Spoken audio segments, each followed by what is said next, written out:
চলচ্চিত্র পরিচালক, ঔপন্যাসিক, গল্পকার, সাংবাদিক প্রতিটি পরিচয়ে পরিচিত তিনি। প্রতিটি ক্ষেত্রে ছিল তার পদচারণা। পরিচয় দিয়েছেন পারদর্শিতার, তবে সব ছাপিয়ে একজন প্রখ্যাত চলচ্চিত্র নির্মাতা।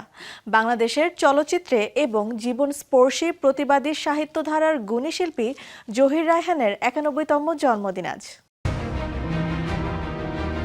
পুরো নাম আবু আবদার মোহাম্মদ জহিরুল্লাহ, ডাকনাম জাফর। তবে মানুষের কাছে জহির রায়হান নামেই খ্যাত তিনি। ১৯৩৫ সালের ১৯ আগস্ট ফেনীর মজুপুর গ্রামে জন্ম তার। ১৯৪০ সালে প্রাতিষ্ঠানিক শিক্ষার হাতেখড়ি। প্রথম বিভাগে ম্যাট্রিক পরীক্ষায় উত্তীর্ণ হওয়ার পর ভর্তি হন ঢাকা কলেজে। সেখানেই বড় ভাই শহীদুল্লাহ কায়সারের সঙ্গে জড়িয়ে পড়েন রাজনীতিতে।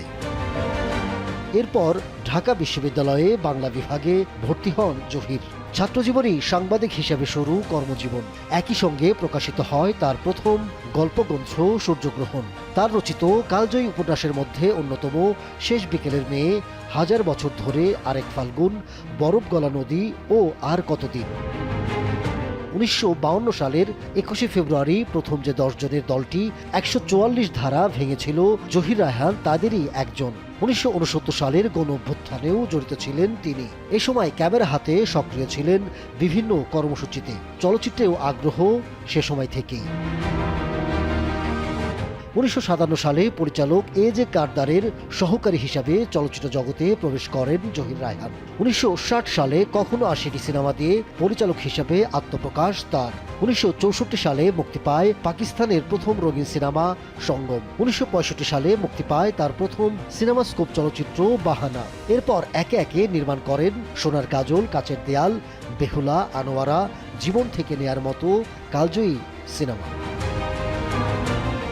১৯৭০ সালে মুক্তিপ্রাপ্ত জীবন থেকে নেয়া বাংলা চলচ্চিত্রের ইতিহাসে অন্যতম শ্রেষ্ঠ চলচ্চিত্র হিসাবে বিবেচিত।